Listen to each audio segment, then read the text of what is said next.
Multi level marketing antara harapan dan kenyataan. Benarkah multi level marketing adalah jualan door to door atau sales? Multi level marketing adalah bisnis yang tidak bergengsi. Multi level marketing hanya menguntungkan orang-orang yang pertama gabung, yang bergabung belakangan pasti rugi. Multi level marketing adalah bisnis yang menipu. Benarkah demikian?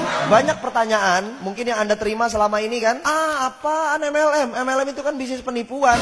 Betul nggak? Anda bisa jawab? Nggak bisa bang, paling gue cuma bisa ngotot. Bukan, anak aja lo, bukan. Kenapa bukan? Nggak tahu, pokoknya bukan. MLM itu kan bisnis yang nggak jelas. Siapa bilang jelas? Nggak jelas, nggak jelas, nggak jelas. Jambak-jambakan. Kasih tahu dia.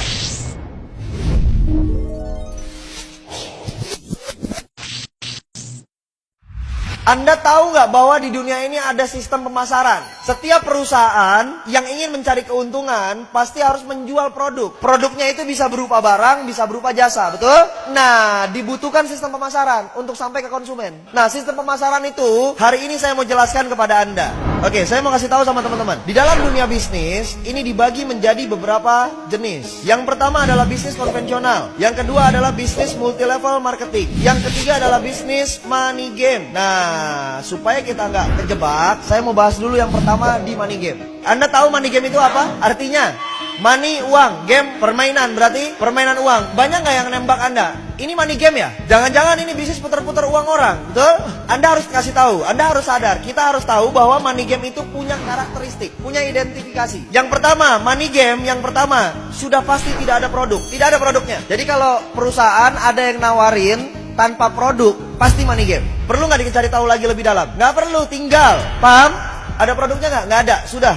Tinggal. Identifikasi yang kedua, ada produk tapi harganya selangit. Contoh, produknya harganya selangit itu dibandingkan sama produk-produk yang ada di pasaran. Contoh misalnya odol. Odol biasa beli Pepsodent berapa harganya? Goceng, ceban gitu ya. Nah, ini ada perusahaan misalnya, dia punya produk odol juga. Harganya berapa? 50.000, 100.000. Apa kelebihannya? Pas sikat gigi, giginya jadi emas. Paham nggak maksud saya nih? Jadi harganya terlalu berlebihan, terlalu jauh. Produknya misalnya air minum, air mineral. Air mineral biasanya berapa? 5.000. Ada nggak yang jual sampai 50.000? Itu money game, itu identifikasi money game. Yang ketiga, sebenarnya tidak ada produk, tapi pura-pura ada produk. Biasanya sistemnya cicil atau tabung. Misalnya contoh, perusahaan itu menawarkan Anda produknya emas, tapi nanti dapat barangnya tahun depan. Jadi setiap bulan Anda taruh uang dulu. Perusahaan itu menawarkan travel, perjalanan umroh, perjalanan haji. Sifatnya tabung tiap bulan. Kapan dapatnya? Ntar 2 tahun lagi, ntar tahun depan. Nah, itu hati-hati, itu money game. Pura-pura ada produk, padahal produknya nggak tahu kapan adanya. Produknya nggak jelas. Paham? Dan ini udah banyak di masyarakat. Jadi 3 identifikasinya. Anda ketemu sama perusahaan seperti ini yang nggak ada produk, atau produknya harganya selangit, atau nggak ada produk tapi pura-puranya ada produk dengan cara mencicil atau menabung. Sudah, tinggalkan. Itu bukan perusahaan yang benar. Paham?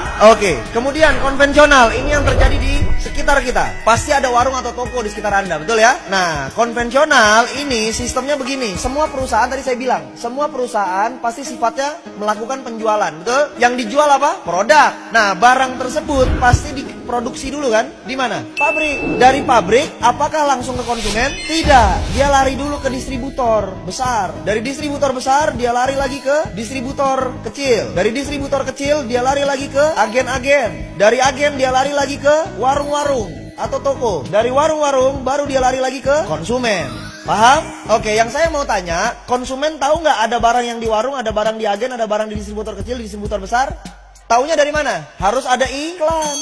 Bayar nggak iklan? Mahal nggak bayar iklan? Mahal, betul? Terus, dari pabrik ke distributor besar, ada nggak biaya distribusinya? Ada biaya pengiriman? Ditambah harganya? Contoh misalnya, ini harganya 2.000 dari sini, 2.000 perak. Sampai ke distributor besar, dari distributor ke distributor kecil, harganya tetap 2.000 atau berubah? Berubah jadi 4.000, betul? Dari ini ke sini, dari distributor kecil ke agen, berubah lagi jadi 6.000, 8.000 misalnya, betul? Dari agen ke warung, sudah nyampe angka 12.000. Dari agen ke warung, dari warung ke konsumen, harganya jadi 20.000. Paham nggak? Padahal modal awalnya berapa? Nah, kelebihan itu banyak dibagi-bagi. Menjadi jalur distribusi, menjadi jalur iklan, menjadi jalur marketing. Itu di jalur apa? Konvensional. Semua warung begini, semua barang yang ada di sekitar Anda begini prosesnya. Rokok begini, sampo begini, sabun begini. Paham? Oke. Saya nggak banyak bahas di situ. Yang saya banyak mau bahas adalah nih, multi level marketing. Lalu kalau begitu, apa bang kelebihannya multi level marketing? Multi level marketing ini adalah perusahaan di mana barangnya tetap yang produksi pabrik. Dari pabrik lari ke distributor. distributor tunggal namanya. Itulah perusahaan multi level marketing. Dari distributor tunggal larinya kemana? Ke konsumen. Langsung. Loh, terus bang, kan konsumen ini kan member.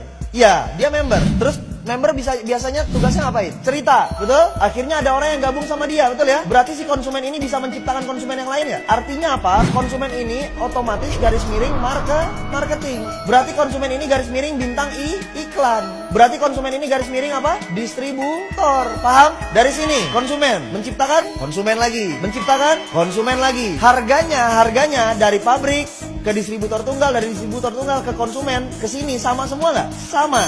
Jadi kelebihan dananya tadi, kelebihan dananya tadi itu dialirkannya kepada siapa? Kepada kita, karena Anda marketingnya, Anda distributornya, Anda bintang iklannya. Berarti kita yang dibayar mahal oleh perusahaan multi level marketing. Paham? Berarti Anda distributor kan? Berarti Anda keren nggak? Bergengsi apa tidak bergengsi? Bergengsi. Kenapa harus malu? Anda distributor loh. Distributor, kalau kalau toko-toko distributor itu yang gede, yang banyak stoknya banyak, yang barangnya banyak. Berarti modalnya gede nggak? Kalau kita di multi level marketing, modalnya perlu gede nggak? Nggak perlu. Paham? Oke, satu kelebihan lagi yang saya mau bahas. Anda lihat, Anda perhatikan. Biasanya jumlah barang yang dimiliki konvensional dari pabrik, dia ngoper ke distributor besar ini biasanya bersyarat. Artinya paket besar. Anggap misalnya 10.000 piece. Begitu sampai turun ke distributor kecil, ini turun menjadi 2.000 piece. Dari sini turun ke agen misalnya 500. Ke warung-warung misalnya 100. Ada batasan jumlah barang yang dikirimin, stoknya. Berarti pertanyaan saya begini, si warung ini bisa nggak lebih kaya daripada agen? Nggak mungkin orang jualannya cuma 100 tiap hari. Agen jualannya 500 tiap hari. Mungkin nggak dia lebih kaya daripada ini? Tidak mungkin. Agen mungkin nggak lebih kaya daripada distributor kecil? Tidak mungkin. Distributor kecil mungkin nggak lebih kaya daripada distributor besar? Tidak mungkin. Betul? Oke. Sekarang saya mau tanya, multi level marketing, si konsumen ini jual produk nggak? Jual. Produk siapa yang dijual? Produk perusahaan, bukan produk dia. Punya stok nggak masing-masing? Punya. Stok buat apa? Buat konsumsi, bukan buat dijual. Paham nggak? Stok yang dimiliki member yang bergabung itu adalah stok konsumsi, bukan stok untuk dijual. Yang dijual adalah produk perusahaan. Berarti ada batasan nggak stok barangnya? Tidak ada. Bisa nggak kejadiannya begini? Konsumen yang atas jual cuma 50, konsumen yang bawah jualnya 100. Bisa? Bisa. Siapa yang kaya? Ya dialah yang dapat untung banyak. Yang ini cuma jual atu. Berarti yang lebih kaya yang mana? Yang bawah. Tadi ada kalimat kan? MLM adalah bisnis yang memperkaya yang di... Salah atau benar? Salah. Karena justru multi level marketing lah yang melawan konsep bisnis memperkaya yang di atas. Kalau konvensional udah pasti yang atas yang lebih kaya. Kerja di kantor udah pasti yang atas yang lebih kaya. Gaji staff sama manajer gede mana? Berarti itu yang memperkaya yang di atas. Kalau multi level marketing tidak memperkaya yang di atas sama sekali. Oke, berarti kita harus bangga dari perusahaan multi level marketing. Berikan aplaus yang luar biasa diri Anda.